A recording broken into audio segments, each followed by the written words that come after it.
But Sheldon Rankins, once again, puts fear in the AFC North quarterbacks. Puts fear in Josh Allen, Patrick Mahomes. We talked all year long about the Bengals need more pass rush. Well, we have a guy that's second in the league in sacks. How are we going to get it? How do we improve on that? Well, it's edge rusher. Now it's interior. Between Trey Hendrickson,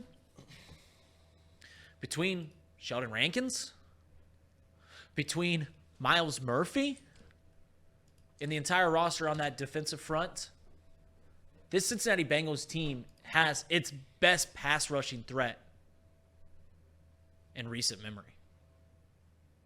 These guys are going to get after the quarterback. And we know how crucial that. I mean, the AFC is stacked with quarterback. There's a reason that the highest paid guys in the league directly interact with the quarterback. We're talking the quarterback, the tackle, the wide receivers, and edge rushers. Highest paid guys in the league. There's a reason for that. And you're going to find out why. In a conference that the Bengals are trying to win again, right? They won the AFC back in 2021. They go to the AFC Championship back in 22. In a conference where they're trying to win, trying to compete with a team that has built a dynasty in the Kansas City Chiefs, where they're trying to compete with the Josh Allen Buffalo Bills who can't seem to get over that hump but are right there, and you know they're going to be right there every year. When they're trying to compete with a guy as quick and as crafty and as shifty as Lamar Jackson. When they're trying to compete with the Justin Herberts out there in LA. We don't know what's going to happen with them. When they're trying to win the AFC, it is so important to make a quarterback feel uncomfortable. And with Trey Hendrickson, with Sheldon Rankins, and the guy that I'm not selling my stock on, and you shouldn't either. In fact, when people tell you that Myles Murphy is a bust, say, give me a year and come back and put a pin in that take. This Bengals defensive front is more vicious than it's been. Once again, need to get a nose tackle. Need to get someone to clog up the holes on the run game. We can't be getting gashed like we did last year. Is it going to be the over-the-hill guy that's been here for a while and DJ Reader that's coming off a pretty nasty injury? Is that what we're going to do? I don't know. But there's a few options that the Bengals have in front of them. And if the excitement of getting pass rush, if that doesn't excite you as a Bengals fan, let me put this in your ear. If they do get a nose tackle, if they get a viable right tackle, not a great, but a viable right tackle, I still think that they're going to draft one early. Then the Bengals can go into the draft with perhaps one of the best luxuries in the sport. They go into the draft just, hey, we'll take the best guy. Nah, we don't need to fill any holes. We got them all covered. We just want the best guy. That's what excites me. We're pushing the center of the line back, and we have now the potential, if we get a nose guard, that's the big if. That's the big if.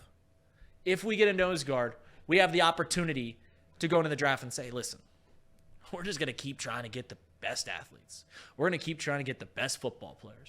We're going to keep filling this roster with talented people and not worry about what needs to be filled.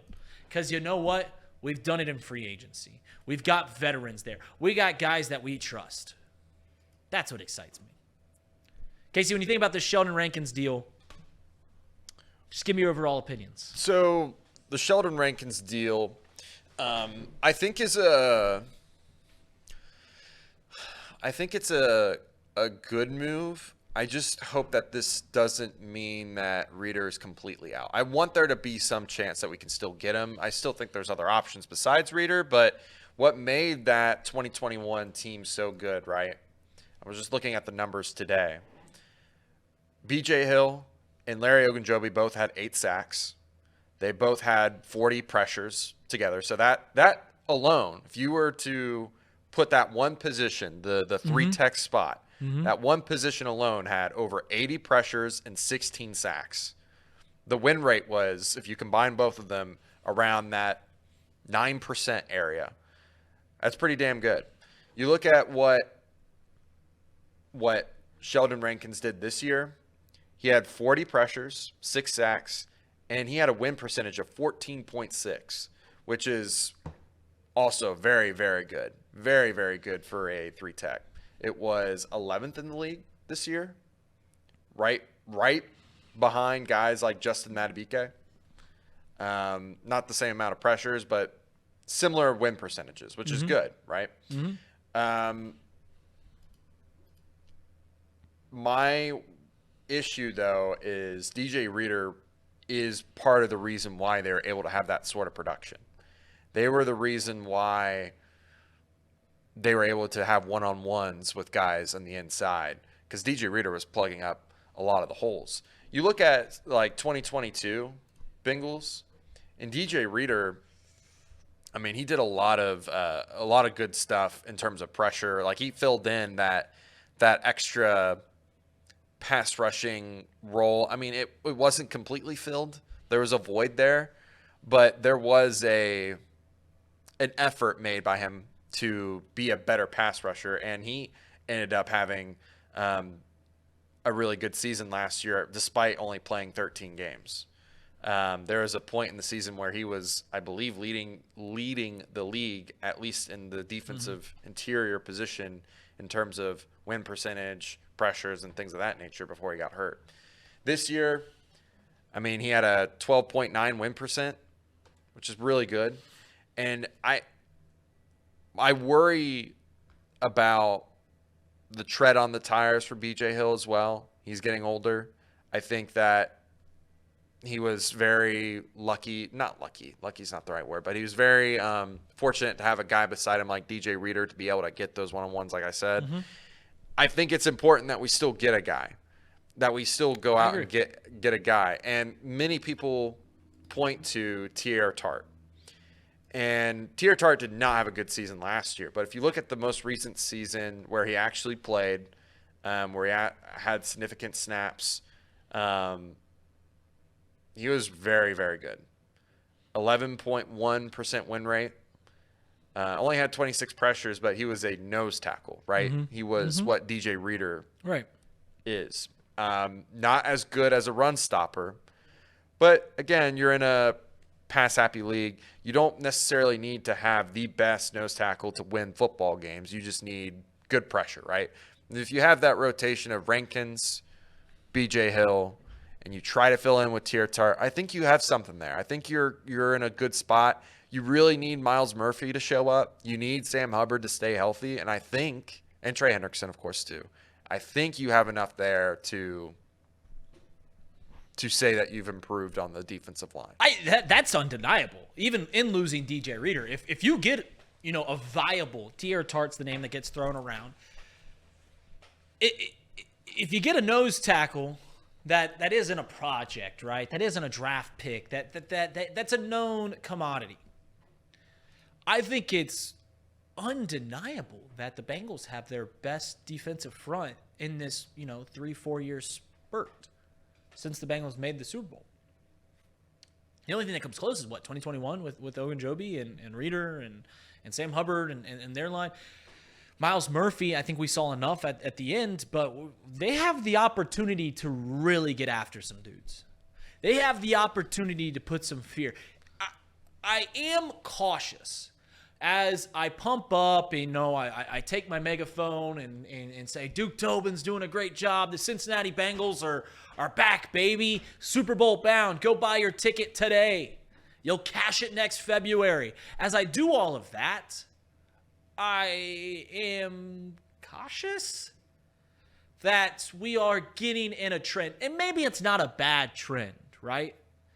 And that trend is when we signed Geno Stone, what was the news on Geno Stone? Well, Zach Taylor really liked the way that he played. Geno Stone played against the Bengals. Had an incredible play that prevented the Bengals winning week 2. Had that interception in the red zone. You might remember it. Great play. Okay, that's fine. Like, you see a guy and he impressed you, and then you go and get him. Then you go look at Sheldon Rankins game log this season. He had 6 sacks. You know when he got half of them? It was against the Cincinnati Bengals. He was a wrecking ball. You might remember it. So the trend is that these guys are leaving lasting impressions on the front office.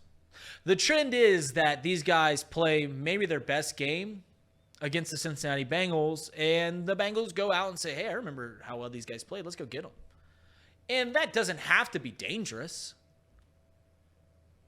but it is a coincidence, to say the least. Sheldon Rankins and Geno Stone had their best plays of the season, their best games, come against the Cincinnati Bengals, and they end up here. It doesn't worry me, but if both don't pan out and we do the same thing next year, then it becomes a worry, right?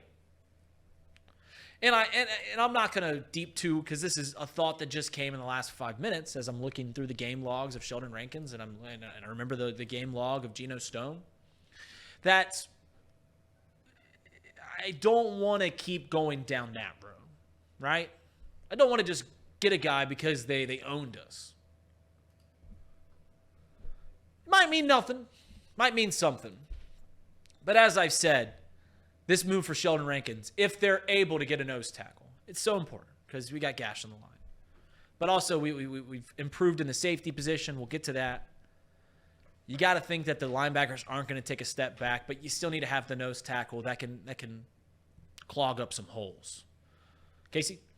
Here is the one thing. I see a lot of people continuing to say, Reader, we need to go get Reader. There is, like I said before, a very small percent chance, like a 5 to 10% chance that you get him. And here's why. I'm a little scared about it. They already have 14 million this year with Rankins, 10 million in BJ Hill, 17 with Hendrickson, 10 with Hubbard. It's a lot of money tied up on D-line. And we only have 20 million left in cap. We still need a right tackle, still need depth at corner. I just don't see how they can get it done with Reader unless it was a long-term extension. And I just don't think they're going to give a guy that's 30 years old a 3-4 year deal. And I think it's worth it, right? I think it's worth giving Reader a 3 or 4 year deal and pushing that money out, because the first 2 years you're getting Reader are still going to be Reader, in my opinion, barring the injury, if he can recover from that. And that's I think that's a big caveat case. Yeah, and that's the only reason I think that this isn't happening, is because if they don't give him a long-term deal, and they do give him a short-term deal, right? You're probably having to cut BJ Hill to save $7 million, and then you're back to square one where you need depth there again. So it doesn't make sense to do that. It makes more sense to go out and get a guy like Tier Tart, who I'm looking right now. I mean, he's no DJ Reader by any stretch of the imagination. But DJ Reader really wasn't DJ Reader until his last year in Houston. And we didn't really get to see Tier Tart in his last year in Tennessee because he wanted a deal, and he basically just kind of sat out and had, I guess, character flaws is what has been thrown around. But I don't know if it's necessarily that, or he just didn't want to play, give his all if they wasn't going to give him a long-term extension in Tennessee, which understandable. I think that you make that move and you're getting closer to what 2021 was, right? Yes, you're losing probably something there in the run game, but at the same time, you also need your linebackers to play better anyways. That was another big problem last year, was just our linebacker play, safety play. And now we got Von Bell back, which is a huge boost in that department. I think he's going to get those guys right. He's going to get them in position to make those plays. And then I think that helps the linebackers out too, because they're not having to drop back so much. So I think the smart move is to get Tier Tart before anyone else does for a cheaper deal than DJ Reader. The best move, though, is to find a way to convince Reader to do either less money or the Bengals break down and give him a longer term extension. Well, That's the point.